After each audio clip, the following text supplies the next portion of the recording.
السلام علیکم ورحمۃ اللہ وبرکاتہ۔ دوستو، آپ کا استقبال ہے ہمارے اس یوٹیوب چینل لرن صدیق احمد میں۔ آج آپ کے سامنے ہم پیش کرنے والے ہیں اردو مضمون نگاری کورس کا ایک اہم سبق نمبر ہے 30 اور ویڈیو نمبر ہے 34۔ اس چینل پر اب تک 188 ویڈیوز اپلوڈ کی جا چکی جو اردو زبان و ادب کو فروغ دینے کے لیے پیش کی جاتی ہیں، جس میں بنیادی طور پر طلباء کو اردو زبان سکھائی جاتی ہے اور ساتھ ہی اردو کے محاورے، تعبیرات اور ضرب المثل یعنی کہاوتیں وغیرہ بھی پیش کی جاتی ہے اور اردو گرامر کے قواعد بھی پیش کیے جاتے ہیں۔ تو یہ سبق ہے اردو مضمون نگاری کورس کا۔ یہ اس سبق کا حصہ ہے مقالہ نویسی۔ مقالہ نویسی کے اسباق ہم ترتیب وار شروع کر رہے ہیں، جس میں بتدریج مقالہ نویسی کو سمجھایا جائے گا، سکھایا جائے گا اور ان اسباق کی مدد سے آپ ایک مقالہ PhD یا دیگر چیزوں کا تحقیقی مقالہ آپ پیش کر سکیں گے اور تیار کر پائیں گے۔ یاد رہے، یہ سارے کورسز اردو زبان اور ادب کو فروغ دینے کے لیے طلباء کی نوعیت کو دیکھ کر مرتب کیا گیا ہے اور تیار کیا گیا ہے۔ آپ اس سے بخوبی فائدہ اٹھا سکتے ہیں۔ بالخصوص اردو مضمون نگاری کورس کی مستقل طور پر کلاسیں چلتی ہے آن لائن۔ آپ گھر بیٹھے کہیں سے بھی یہ کلاس جوائن کر سکتے ہیں اور اس کی 15 کلاس ہو چکی، اب 16ویں بیچ کی طرف ہم بڑھ رہے ہیں، یعنی 15 مرتبہ یہ کورس چل چکا، جس میں اب تک مختلف جامعات سے فارغ طلباء اب تک 250 کے قریب پڑھ چکے ہیں اور اس کا اختتامی پروگرام بھی جلد متوقع ہے۔ آئیے چلتے ہیں سبق کی طرف۔ آج کے سبق کا عنوان ہے تحقیقی مقالہ، تعارف، مقاصد، اہمیت و افادیت۔ اولاً ہم تحقیق کو سمجھیں گے، اس کے بعد مقالے پر روشنی ڈالی جائے گی، پھر مقالہ اور مضمون میں فرق کیا ہے اس کو سمجھتے ہوئے ہم سبق کو آگے بڑھیں گے۔ تحقیق کی تعریف۔ تحقیق کے لغوی معنی چھان بین، دریافت، جستجو اور کھوج لگانے کے ہیں۔ اصطلاح میں کسی بھی چیز کی حقیقت کو دلیل سے ثابت کرنے کا نام تحقیق ہے۔ ہمارے اسلاف نے رسول اکرم صلی اللہ علیہ وسلم کے اقوال و احوال کی تحقیق اور تصدیق کے لیے جن مصائب اور دشواریوں کا سامنا کیا وہ تاریخ کا ایک روشن باب ہے اور تحقیق کے مختلف میدانوں میں رہنما بھی۔ مقالہ کسے کہتے ہیں؟ مقالہ ایک ایسی مکمل اور مستند تحریر کا نام ہے جس میں تحقیق نگار کسی بھی موضوع کی ذمہ دارانہ تحقیق و دلائل اور شواہد پیش کرتا ہے، یا یوں کہے کسی بھی موضوع کو تحقیق نگار دلائل اور شواہد کے ساتھ پیش کرتا ہے۔ مضمون اور مقالے میں فرق کیا ہے؟ دراصل تحقیق وہ عمل ہے جس سے کھرے کھوٹے، سچ اور جھوٹ، حق اور باطل میں دلیل کے ذریعے فرق کیا جاتا ہے۔ اس کے ضمن میں تحقیقی مضمون نگاری اور مقالہ نویسی دونوں ہی شامل ہیں، چونکہ دونوں کا اسلوب اور انداز تحریر یکساں ہوتا ہے، فرق صرف حجم یعنی سائز کا ہوتا ہے۔ تحقیقی مضمون نسبتاً مختصر اور کم حجم کا حامل ہوتا ہے، جبکہ مقالہ سیر حاصل بحث پر مشتمل ایک مکمل تحقیقی جائزے کو کہتے ہیں۔ مقالے کی تعریف۔ بہت سی اہم باتوں کو قرآن و حدیث اور مختلف دینی، علمی و ادبی کتب کی روشنی میں دلائل سے مدلل اور ابواب سے مزین کر کے محققانہ انداز میں پیش کرنا، ساتھ ہی اس سلسلے میں اپنی تحقیق و ترجیح اور اس پر ٹھوس دلائل پیش کر کے مقالے کی تزیین کاری کرنا، یہ دراصل تحقیقی مقالہ کہلاتا ہے۔ اس کی اہمیت و افادیت کیا ہے؟ چونکہ ہر چیز کا اندازہ اس کی اہمیت و افادیت کو دیکھ کر لگایا جاتا ہے اور اس سے چیزوں کی وقعت معلوم ہوتی ہے، چنانچہ اس کی بھی اہمیت و افادیت اپنی جگہ مسلم ہے۔ تحقیق کے دوران طلبہ نہ صرف اپنی معلومات و تجربات میں اضافہ کرتے ہیں بلکہ ذہن کے دریچوں میں اٹھنے والی الجھنوں کو دور کرتے ہوئے سوالات کے جوابات ڈھونڈتے ہیں۔ مختلف توجیہات و مفروضات کے بارے میں ان کے دماغ میں جو ابہام ہوتا ہے وہ اسے دور کرتے ہیں اور اس سے معاشرے کو بھی فائدہ ہوتا ہے۔ مزید یہ کہ کوئی بھی طالب علم اپنے کسی مضمون یا موضوع پر تحقیق کر رہا ہے تو اس کے بارے میں پہلے سے موجود علمی مواد کا مطالعہ اس کے علم اور مہارت میں زبردست اضافہ کرتا ہے۔ وہ تمام تر حقائق سے آگاہ ہوتا ہے اور اس کے لیے تجزیہ کرنا آسان ہوتا چلا جاتا ہے۔ کسی بھی موضوع پر تحقیق کے حوالے سے یا مسائل کا حل ڈھونڈنے کے لیے کئی پہلو سامنے آتے ہیں اور ایک کے بجائے کئی راستے یا طریقے سامنے آتے چلے جاتے ہیں۔ جب طالب علم پہلے سے شائع شدہ تحقیق کے مضامین کا مطالعہ کرتا ہے تو اس کے دماغ کے بند دریچے کھلتے ہیں اور وہ کھلتے ہی چلے جاتے ہیں۔ وہ تحقیق کے وجدان کو سمجھنے لگتا ہے جس سے اس کا اپنا وجدان تیز ہونے لگتا ہے۔ جب وہ شائع شدہ مواد پڑھتا ہے اور تحقیق کے اندر مشغول ہونا شروع ہوتا ہے تو اسے اپنی دلچسپی کا بھی ادراک یعنی احساس ہونے لگتا ہے اور پتہ چلتا ہے کہ آیا اس کی دلچسپی بڑھ رہی ہے یا کم ہو رہی۔ یہی وہ وقت ہوتا ہے کہ وہ تحقیق کو جاری رکھنے یا نہ رکھنے کے بارے میں فیصلہ کر لے۔ اب ہم ضرورت اور مقاصد کی طرف بڑھتے ہیں۔ ضرورت اور مقاصد عام طور پر اس طرح کے مقالے کسی معیاری رسالے کے لیے لکھے جاتے ہیں، نیز ایسے مقالے اس وقت بھی لکھے جاتے ہیں جبکہ کسی ایک موضوع پر بہت سی رائے مختلف نقطۂ نظر سامنے آ جائے اور دلائل کی وجہ سے فیصلہ کرنا دشوار ہو جائے کہ کون سی بات صحت کے زیادہ قریب ہے۔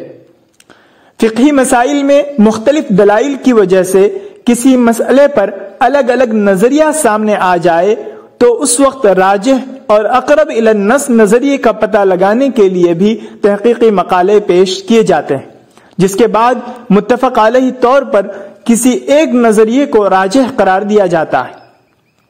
اب ہم چلتے ہیں اقسام مقالہ اور نوعیت مقالہ کی طرف۔ مقالے کی 3 قسمیں ہیں۔ نمبر 1 تحقیقی مقالہ، نمبر 2 فقہی مقالہ، نمبر 3 فنی مقالہ۔ تحقیقی مقالے میں ایک موضوع کی ہر قسم کی چیزوں کو جمع کر کے ٹھوس مواد نکالنا اور اس کے مضبوط دلائل پیش کر کے اپنا نقطۂ نظر پیش کرنا ہوتا ہے۔ ساتھ ہی اب تک کی جمع شدہ تحقیق پر تنقیدی تبصرہ بھی کرنا ہوتا ہے تاکہ اس موضوع کی صحیح تحقیق اور مستند باتیں سامنے آ جائیں۔ فقہی مقالے میں مسائل کو باریکی سے دیکھ کر ان کے تمام دلائل کو بنظر غائر یعنی بہت ہی زیادہ باریک بینی سے دیکھ کر اندازہ لگا کر اور دونوں قسم کے دلائل کو حوالے کے ساتھ پیش کر کے اخیر میں راجح اور مفتہ بہ قول کو درج کرتے ہوئے صحیح بات کو اس طرح سامنے لانے کی کوشش کی جاتی ہے کہ مسئلہ پورے طور پر واضح ہو جائے تاکہ کوئی اشکال باقی نہ رہے۔ فنی مقالے میں جس فن پر مقالہ لکھا جا رہا ہے اس فن کی مستند یعنی معتبر تمام کتابوں کا جائزہ لیا جاتا ہے۔ جہاں تک ممکن ہو سکے زیادہ سے زیادہ کتابوں تک رسائی حاصل کرنے کی کوشش کی جاتی اور پھر فن کو مختلف مستند حوالے سے مزین کر کے مرتب انداز میں سامنے لانے کی کوشش کی جاتی۔ آئیے ہم چلتے ہیں تحقیقی مقالے کی بھی 2 قسمیں۔ نمبر 1 مختصر مضمون جو کسی مجموعہ مضامین یا یادگاری رسالے کے لیے لکھے جاتے ہیں، جیسا کہ آج کل جو معیاری مجلے ہیں اس میں دیے جاتے ہیں، اس کے لیے مختصر مضمون لکھے جاتے ہیں۔ دوسرا طویل مقالے جس کی مزید 2 قسمیں ہیں۔ نمبر 1 متوسط حجم یعنی جو تقریباً 150 100 یا 200 صفحات پر مشتمل ہوتے ہیں، ایسے مقالے کے الفاظ 40,000 ہوتے ہیں۔ نمبر 2 طویل حجم کے مقالے جو کئی سو صفحات کے ہوتے ہیں۔ ایم فل کے مقالے متوسط حجم کے اور پی ایچ ڈی کے مقالے طویل حجم کے یعنی 300 سے 750 صفحات تک ہو سکتے ہیں۔ ایسے مقالے کے الفاظ 60,000 ہوتے ہیں۔ اب ہم تحقیقی مقالے کی اجزاء کی طرف بڑھتے ہیں۔ یہاں پر مختصراً ہر ایک کی نوعیت بتائی جا رہی ہے، ہر ایک کا تعارف پیش کیا جا رہا ہے، اس لیے مختصراً ہر ایک چیز کو سامنے لانے کی کوشش کی گئی۔ تحقیقی مقالے کے اجزاء۔ نمبر 1، پہلا حصہ، اس میں سر ورق ہوتا ہے، اس کے بعد اندرونی صفحہ ہوتا ہے جسے کاپی رائٹ صفحہ کہتے ہیں، جس میں ناشر اور ایڈیشن وغیرہ کی تفصیل ہوتی ہے۔ اس کے بعد انتساب ہوتا ہے اور یہ اختیاری ہوتا ہے۔ اختیاری کا مطلب اگر کوئی لکھنا چاہے تو لکھے، اگر نہ لکھنا چاہے تو اس سے مقالے پر کوئی فرق نہیں پڑتا۔ پھر فہرست مضامین، فہرست تصاویر دی جاتی ہے۔ اس حصے کے بعد دیباچہ، اظہار تشکر، کسی دوسرے صاحب کا مقدمہ ہو تو اسے بھی ذکر کیا جاتا ہے۔ یہ مقالے کا پہلا حصہ تھا۔ دوسرا حصہ، اس میں موضوع کا تعارف، مختلف ابواب اور نتائج ہوتے ہیں۔ تیسرا حصہ، اس میں فہرست معاون کتب یعنی کتابیات، حواشی اور اشاریے درج کیے جاتے ہیں۔ آئیے ہم چلتے ہیں مقالے میں کن کن چیزوں کو پیش کیا جاتا ہے۔ عموماً مقالے میں پیش کیے جانے والے امور کل 5 ہیں۔ نمبر 1، موضوع کو اختیار کرنے کی وجہ، یعنی ہم نے اس موضوع پر مقالہ کیوں لکھا۔ نمبر 2، موضوع پر جدید کام کی نوعیت، یعنی اس موضوع پر تو اب تک کئی سارے کام ہو چکے ہیں لیکن ہمارے یہاں کام کچھ اس طریقے کا ہے، کچھ نیا ڈھنگ لیے ہوا ہے، کچھ نئی ترتیب ہے، نئے انداز میں کیا گیا ہے، اس کو ہم سامنے لائیں۔ نمبر 3، موضوع کی اہمیت، کیونکہ جب کسی چیز کی اہمیت معلوم نہ ہو تو اس طرف لوگ دھیان زیادہ نہیں دیتے، اس وجہ سے موضوع کی اہمیت۔ نمبر 4، تکمیل مقالہ کے بعد اس کی افادیت، یعنی اس کے فائدے۔ نمبر 5، مقالے کی ترتیب و تالیف کا اسلوب، یعنی انداز، ترتیب کا طریقہ، پیش باتیں رکھنے کا انداز۔ اب ہم چلتے ہیں تحقیقی مقالے کے عناصر کی طرف۔ جیسا کہ شروع سبق میں بھی بتایا گیا تھا کہ عنصر کہتے ہیں اس چیز کو جس سے اس فن میں بحث کی جائے۔ عناصر ایسی چیزیں جن سے اس فن میں بحث کی جائے، لہذا تحقیقی مقالے میں جن چیزوں کو پیش کیا جاتا ہے، جن چیزوں سے بحث کی جاتی ہے، اسے ہم اب پیش کریں گے۔ وہ کل 6 ہیں۔ موضوع کی بنیادی باتیں۔ نمبر 1، موضوع کی بنیادی باتیں، یعنی تعارف اور اس کے بعد نوعیت، اقسام وغیرہ اور اس کی تفصیلات۔ نمبر 2، موضوع کی ترتیب وار اتار چڑھاؤ کے مراحل، یعنی ایک جیسا خشک انداز میں باتیں پیش نہیں کرتے ہیں بلکہ عمومی طور پر بہتر انداز میں اتار چڑھاؤ، ربط اور تعبیرات وغیرہ کے ذریعے باتیں اس انداز میں پیش کرتے ہیں کہ جو قاری ہو وہ پڑھتے رہ جائے۔ نمبر 3، موضوع کے ذیلی عناوین کے تحت الگ الگ باتوں کی پیشکشی، یعنی جب مقالہ طویل ہو تو ایسی صورت میں ذیلی عناوین الگ الگ پیراگراف پر ڈال دیے جاتے ہیں تاکہ پڑھنے میں آسانی ہو اور سمجھنے میں سہولت ہو اور قاری کے دلچسپی کا باعث بنے اور بوریت بھی معلوم نہ ہو۔ نمبر 4، موضوع کے تسلسل اور ربط کو برقرار رکھتے ہوئے پیش کرنا۔ یہ بہت اہم چیز ہے، بہت باریک چیز ہے کہ ایک پیراگراف کو دوسرے پیراگراف سے مربوط کرنا، ایک بات کو دوسری بات سے جوڑنا اور اس انداز میں جوڑنا کہ کسی کو اس کا احساس نہ ہو۔ یہ بہت باریک بینی سے اس میں کام لیا جاتا ہے اور بہت زیادہ مشق و تمرین کے بعد اس میں مہارت ہو پاتی ہے۔ اگر اس میں مہارت نہ ہو اور اس میں کچھ کمی معلوم ہو تو ایسا لگتا ہے کہ مختلف جگہوں سے باتیں الگ الگ طور پر نقل کر کے ایک جگہ جمع کر دی گئی ہے، یا یوں سمجھے یہ بہت سی چیزوں کا مجموعہ یہاں سامنے لا دیا گیا ہے اور اس سے کوئی نتیجہ نہیں نکلتا، تو اس کا خاص خیال رکھا جائے۔ نمبر 5، پورے مقالے کا خلاصہ۔ چونکہ بسا اوقات ایسا ہوتا ہے کہ مقالہ پیش کرنے کے لیے وقت مختصر دیا جاتا ہے، ایسے میں مکمل مقالہ پڑھنا دشوار ہوتا ہے، ایسی جگہوں پر پورے مقالے کا خلاصہ پیش کیا جاتا ہے۔ تاکہ اس سے اندازہ ہو سکے، مختصر سے وقفے میں مقالے کی نوعیت کا اندازہ ہو سکے، اس لیے یہ بہت زیادہ اہم ہے۔ پورے مقالے کا خلاصہ اخیر میں شامل کرنا، جس میں اپنی رائے، تجزیہ، اپنی رائے کا مطلب آپ اس بارے میں کیا سوچتے ہیں، تجزیہ یعنی سب کا جائزہ لے کر آپ کس نتیجے پر پہنچے، نقطۂ نظر، آپ کی سوچ کیا ہے، آپ کی اس بارے میں کیا رائے ہے، اور تجربہ، آپ کو اس بابت تجربہ کیا ہوا، آپ نے کن کن چیزوں کا مشاہدہ کیا، اب آپ کون کون سی تجاویز پیش کرنا چاہتے ہیں، ان تمام چیزوں کو آپ یہاں پر درج کریں گے۔ نمبر 6 پر ہے اختتام۔ اختتام میں اختتامی پیغام ہوتا ہے اور ساتھ ہی دعائیہ کلمات کے ساتھ یا نیک خواہشات کے ساتھ اختتام کیا جاتا ہے۔ اب ہم چلتے ہیں مقالہ نگاری کے مراحل کی طرف۔ کن مراحل سے گزر کر ہم مقالہ تیار کرتے ہیں، انہیں ہم اجمالی طور پر دیکھ لیتے ہیں، پھر ہم تفصیلی طور پر اگلے اسباق میں پڑھیں گے۔ مقالہ نگاری کے دراصل 4 مراحل ہیں۔ نمبر 1، موضوع کا انتخاب۔ یہ سب سے اہم مرحلہ ہے۔ اگر ہم نے ایسے موضوع کا انتخاب کیا جس کی کوئی اہمیت، وقعت اور ضرورت نہیں، تو ایسی صورت میں ہماری پوری محنت رائے گا اور بیکار جائیں گی۔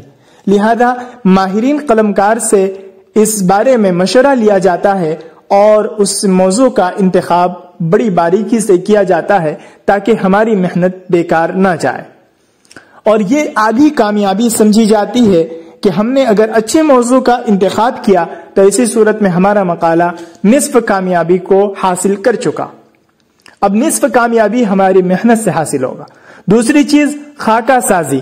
کوئی بھی کام کرتے ہیں تو ہم اپنے ذہن میں خاکہ بناتے ہیں کہ ہمیں پہلے یہ کام کرنا ہے، پھر یہ کام کرنا ہے، پھر ان کام کو انجام دینا ہے۔ اسی طرح مقالہ نویسی سے قبل اس کا خاکہ بنایا جاتا ہے، مسودہ تیار کیا جاتا ہے جس میں ترتیب وغیرہ دی جاتی ہے، اور ساتھ ہی مکمل پوری فائل تیار کی جاتی ہے کہ ہمیں اس طرح اس انداز میں ان چیزوں پر باتیں پیش کرنی، اور یہ خاکہ بہت ہی زیادہ اہم ہوتا ہے۔ بغیر خاکے کے ترتیب میں الٹ پھیر اور ساتھ ہی ساتھ کچھ اہم باتیں چھوٹ بھی جاتی، تو اس وجہ سے خاکہ سازی یعنی خاکہ بنانا بہت ہی زیادہ اہم ہے۔ نمبر 3 پر ہے معلومات جمع کرنا۔ جب ہمارے مقالے میں معلومات ہی نہیں ہوگی تو ایسی صورت میں مقالہ سے کوئی فائدہ حاصل نہیں ہوگا، نہ ہی کوئی تحقیق مکمل ہو پائے گی، اس لیے یہ بھی بہت زیادہ اہم ہوتا ہے۔ اور معلومات جمع کرنے کے لیے مستند مواد کا سہارا لیا جاتا ہے، مستند اور معتبر کتابیں دیکھی جاتی ہے تاکہ ہمارے مقالے کا وزن رہے اور ہمارا مقالہ بے وزن نہ ہو جائے۔ اس کے بعد ان تمام چیزوں کو سامنے رکھتے ہوئے اب مسودہ لکھنا ہوتا ہے، کیونکہ ڈائریکٹ اگر ہم بغیر کسی واسطے کے اصل صفحہ پر اصل مقالہ تیار کرنے کی طرف بڑھیں گے تو بہت سی خامیاں اس میں باقی رہ جائیں گی، اور جب ہم مسودہ تیار کریں گے تو اور نئی باتیں درمیان میں آتی رہے گی تو اسے ہم شامل کرتے جائیں گے، اور پھر اس کے بعد میں ہم اچھے انداز میں بہت ہی مہارت کے ساتھ تیار کر پائیں گے۔ بصورت دیگر ہم سے کچھ باتیں چھوٹ جائیں گی یا کبھی ترتیب میں الٹ پھیر باقی رہ جائے گی۔ تو یہ اجمالی بحث تھی جو مقالے کی نوعیت، اقسام اور اس کے عناصر سے متعلق آپ کے سامنے رکھی گئی۔ اب ہم مشق کرنے کے طریقے کی طرف بڑھتے ہیں، چونکہ آپ کو معلوم ہے کہ اس کورس میں ہر سبق کے 3 حصے ہوتے ہیں۔ نمبر 1 تعارف، نمبر 2 مشق کرنے کا طریقہ، نمبر 3 عملی مشق یعنی کرنے کا کام جسے ہوم ورک کہتے ہیں۔ تو اس میں اب تک جو پیش کیا گیا وہ تعارف تھا، جس میں الگ الگ طور پر اس کی نوعیت سامنے لائی گئی۔ اب مشق کرنے کا طریقہ پیش کیا جا رہا ہے۔ مشق کرنے کا طریقہ یہ ہے کہ 20 صفحات پر مشتمل ایک بڑی کاپی لے۔ یہ کاپی رف کاپی ہوگی جو کہ مقالہ لکھنے کی مشق کرنے کے کام آئے گی۔ اس پر الگ الگ صفحات پر اس ترتیب سے عناوین جلے قلم سے یا جلے حروف سے بڑے حروف سے لکھیں۔ نمبر 1 بسم اللہ الرحمن الرحیم، نمبر 2 آیات قرآنی اور حدیث نبوی، یعنی جس مضمون پر مقالہ لکھ رہے ہیں، جس موضوع پر، اس سے متعلق آیات قرآنی اور احادیث نبوی۔ نمبر 3 صفحہ برائے سر ورق یعنی ٹائٹل پیج، جس پر مقالے کا عنوان بڑے نمایاں حروف میں ہوگا۔ نمبر 4 اندرونی ورق، نمبر 5 خلاصہ تحقیق، تحقیق کا خلاصہ آپ شروع میں لکھیں، نمبر 6 انتصاب، نمبر 7 کلمات تشکر، نمبر 8 صفحات برائے فہرست، نمبر 9 تحقیق کا مقدمہ، نمبر 10 تحقیق کا متن یعنی اصل مقالہ اب لکھیں گے، نمبر 11 خاتمہ، یعنی یہ 11 جو ہے ہیئت مقالہ ہے، ان کو آپ ذہن میں بٹھا لیں، اور یہی چیز آپ کو کتاب کی طباعت میں کتاب تیار کرنے میں بھی کام لگے گی، ساتھ ہی ساتھ مقالے کو عمدہ انداز میں پیش کرنے کے لیے بڑی یونیورسٹیز میں یا کسی ڈگری کے لیے پیش کرنے میں بھی کام لگے گی۔ ان تمام چیزوں کو، تعارف کو ذہن میں بٹھا لیں اور ہیئت مقالہ کو ذہن میں رکھے، ان 11 چیزوں کو سامنے رکھتے ہوئے مقاصد وغیرہ کی روشنی میں مستند اور جامع مقالہ تیار کرنے کی کوشش کریں۔ ابتداءً انداز فطری اور ترتیب بے فطری ہونی چاہیے، جیسا کہ شروع میں بھی بتایا گیا کہ فطری انداز یہ ہے کہ انسان کی پیدائش، جوانی اور بڑھاپا پھر موت ہوتی ہے، اسی انداز میں آپ کو کسی بھی چیز کی نشو نما اور کسی بھی چیز کا وجود میں آنا یا وجود سے قبل کی صورتحال، اس کے بعد اس کا عروج و زوال، نشو نما اور اس کے بعد اختتام، اس طریقے سے آپ پیش کریں گے تاکہ ابھی سے مرتب رہے تو بعد میں ترتیب میں دقت نہ ہو۔ اب آپ ان تمام چیزوں کے تیار ہونے کے بعد مقالے کی تزیین کاری اہم تعبیرات، محاورے اور بہترین تشبیہات کے ذریعے کریں گے۔ اس وقت آپ کو کرنا یہ ہے کہ فقط مقالے کے تعارف کو سمجھنا ہے اور ان تمام چیزوں کو ذہن میں محفوظ رکھنا ہے، اور ماہر قلمکار سے مشورہ لے کر موضوع کی تعیین کرنا ہے۔ تعیین موضوع کے بعد اس سے متعلق مواد کو ٹٹولیں، تلاش کریں، مستند کتابوں سے مواد سے متعلق باتیں نکالنے کی کوشش کریں، اور مقالے کے لیے ایک فائل یعنی رف کاپی مسودے کی شکل میں تیار کریں۔ یہ تو تھا مشق کرنے کا طریقہ۔ آئندہ کل کرنا کیا ہے آپ کو، یعنی عملی مشق اس سبق پر کس طرح کرنا ہے، تو اولاً ماہر قلمکار سے مشورہ کر کے کسی بھی اہم موضوع کا انتخاب کریں اور اس موضوع پر موجود کتابوں کا جائزہ لے کر مستند مواد تلاش کریں۔ جیسے جیسے مواد ملتے جائیں حوالے کے ساتھ مختصر انداز میں مسودے میں لکھتے جائیں، اور دونوں طرف یعنی دائیں اور بائیں جانب مسودے کے جگہ چھوڑ دیں تاکہ نئی چیزیں اگر اس سے موضوع سے متعلق مل جائے درمیان میں تو اس کو آپ حاشیے کے ساتھ میں یا حاشیہ لگا کر آپ اسے بڑھا سکیں۔ اس طریقے سے آپ ایک فائل تیار کریں، اور اب اس کے بعد موضوع کا تعارف تلاش کریں کہ موضوع کا تعارف کیا ہے، اور اسے ترتیب وار محفوظ کریں، اور جو کچھ آپ نے اب تک محفوظ کر رکھا ہے اسے اپنے طور پر مرتب کرنے کی کوشش کریں۔ جیسا آپ سے ممکن ہو سکے ویسا آپ اس فائل کو پوری تیار کریں، اور پھر ماہر قلمکار سے مشورہ لیں اور اس کے بعد اگلے مراحل کی طرف بڑھیں۔ جب اتنا کام آپ کر لیں گے تو اگلے اسباق جو آئیں گے اس کے مطابق ما بقیہ جو کام ہے اسے کرنے میں آپ کو سہولت اور آسانی ہوگی، اور اب تک جو تحقیقی مضامین، فکری مضامین کے اسباق آ چکے ہیں اس کی مدد سے کافی کچھ آپ سیکھ چکے ہیں، ان تمام چیزوں کو بھی سامنے رکھیں گے تو آپ کے لیے یہ تیار کرنا بہت ہی زیادہ آسان ہو جائے گا اور آپ ایک مقالہ تیار کر پائیں گے۔ تو یہ تھا تمہیدی سبق مقالہ نویسی کا جو پہلا سبق ہے۔ اگلے اسباق بھی بتدریج دھیرے دھیرے پیش کیے جائیں گے، جس کی روشنی میں ایک عمدہ انداز میں مقالہ آپ تیار کر پائیں گے۔ امید ہے کہ آپ کو سبق سمجھ میں آیا ہوگا اور آپ اس پر مشق کرنے کی کوشش کریں گے اور لکھیں گے، کیونکہ لکھنے سے ہی لکھنا آتا ہے اور بولنے سے بولنا آتا ہے، اس لیے بغیر پابندی سے لکھے ہوئے آپ مضمون نگاری سیکھ نہیں پائیں گے۔ اس لیے آپ کوشش کیجئے، مشق کیجئے، اور ہمارا کورس چل رہا ہے اس میں آپ جوائن ہو سکتے ہیں، on line zoom per class ہوتی ہے، اس میں بھی آپ شرکت کر سکتے ہیں۔ 15 بیچ ہو چکی ہے، 16ویں بیچ اب شروع ہونے والی ہے، جس میں طلبہ کو رہنمائی کی جاتی ہے، ان کو آن لائن زوم پر سبق پڑھایا جاتا ہے، اور ساتھ ہی ساتھ ان کو نمونہ بھی دیا جاتا ہے اور ان کی جو غلطیاں نکالی جاتی ہے اور ان کو اہم چیزیں بتائی جاتی ہے، جن کی روشنی میں طلبہ اکرام 1 مہینے میں مضمون نگاری سیکھ پاتے ہیں۔ تینوں قسم کے طلبہ، اعلیٰ ذہانت کے، غبی، متوسط، ہر قسم کے طلبہ اپنے اپنے طور پر اپنی ذہانت کے حساب سے فائدہ اٹھا پاتے ہیں۔ امید ہے کہ آپ کو سبق سمجھ میں آیا ہوگا اور آپ مشق کرنے کی کوشش کریں گے۔ اور آپ ہمارے چینل پر نئے ہیں تو اردو زبان و ادب کو فروغ دینے کے لیے اور اردو زبان و ادب میں مہارت حاصل کرنے کے لیے آج سے ہمارے چینل سے جڑ جائیے. ہمارے چینل کو ضرور سبسکرائب کریں, ہماری ویڈیو کو لائک کریں, شیئر کریں اور کمنٹ میں اپنی رائے دینا نہ بھولیں. السلام علیکم ورحمۃ اللہ وبرکاتہ.